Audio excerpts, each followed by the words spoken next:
Hello, ladies and gentlemen. This is JT from Above and Below the Belt. I want to talk about the fight between Marcus Browne versus Jean Pascal, and it was an entertaining fight. And Jean Pascal came out with the victory.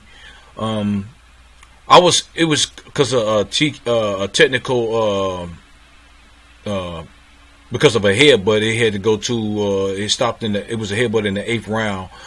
I mean, Marcus Browne got headbutted by Pascal in the eighth round, and it was they had to, he couldn't fight no more at the same time how the cut was.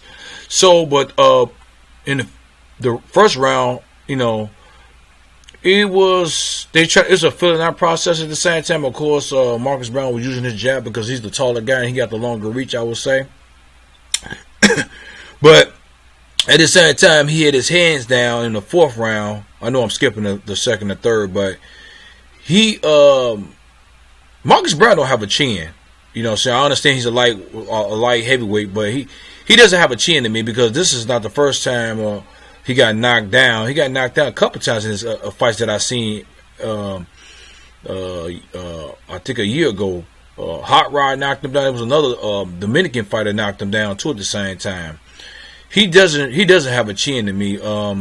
He has flaws. He have his hands down. That's why he's getting hit too much and getting, And another thing too, another flaw he has. He was getting up even though the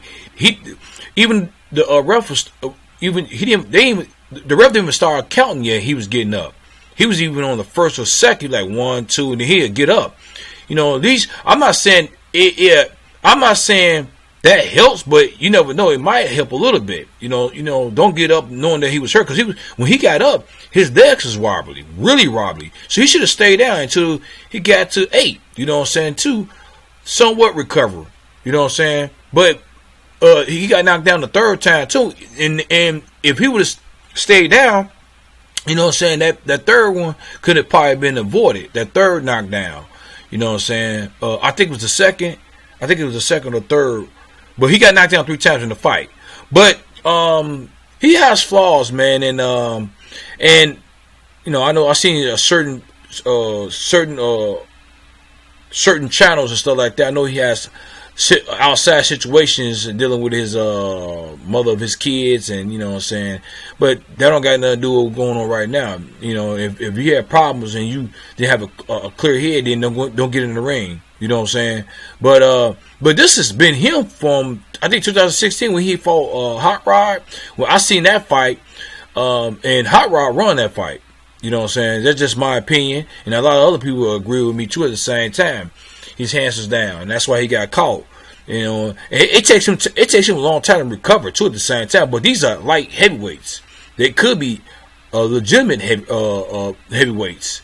So, but that's something that he got to work on. But I don't know if he ever get better with that because this has been 2016 when this has been happening, and this is 2019. You see what I'm saying? So that's got something to do. I don't know if it's got something to do with him or the corners not telling him that, because I know he got to spar with other people, and I know he probably have his hands down too at the same time. I think what goes on in the ring in the professional boxing, what goes on in sparring too at the same time. So I mean that's something that could be fixed or might not can be fixed, but no telling. But time will tell when he fight.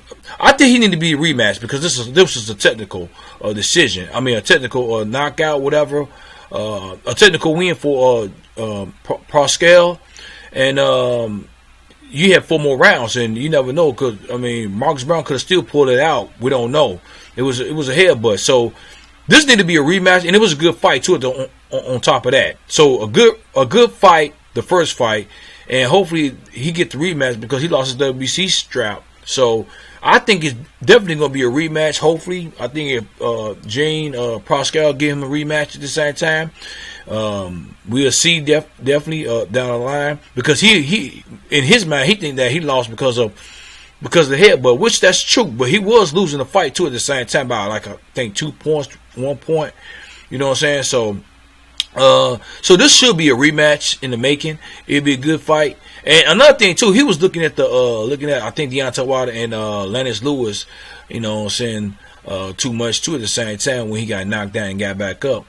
quick got back up. You know what I'm saying? So, you know, he got flaws, man. He need to work on that. And some of the stuff can be fixed, probably some of them cannot be fixed. You know what I'm saying? Maybe that might just be him, because in it's, you know, in the moment of the fight, you know, when it's going fast and stuff like that, you got to really think. And you know what I'm saying, you might not be thinking right. You just thinking about the opponent in front of you so much of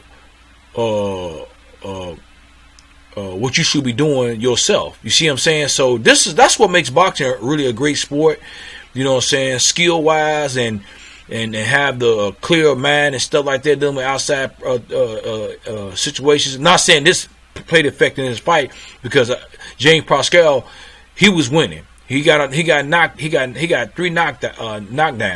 You know what I'm saying? And the headbutts, I don't think he tried to do it on purpose. It was just an accident. So, what y'all think? Do you think it should be a rematch? Do you think it shouldn't? Do you think, would y'all think that Marcus Browne, what else do you think he need to work on? Besides not having his hands, besides having his hands down and getting back up when the count starts, and looking at the commentators, like the stars like Lennox Lewis and Deontay Wilder or whatever, because I know he was on Fox News. He's trying to impress. He's trying to make a big statement, but you know, he came up short. And I mean, you gotta look at it like this. I mean, you came up short, but it wasn't like he was dominating the fight. You see what I'm saying? So this should be a rematch. Do you think it should be a rematch? Do you think it shouldn't? Leave a comment at the bottom of my page. Subscribe to my page. Like my page. Hit the notification bell for new videos from me. This is JT from Bubba Below the Belt. All right, bye.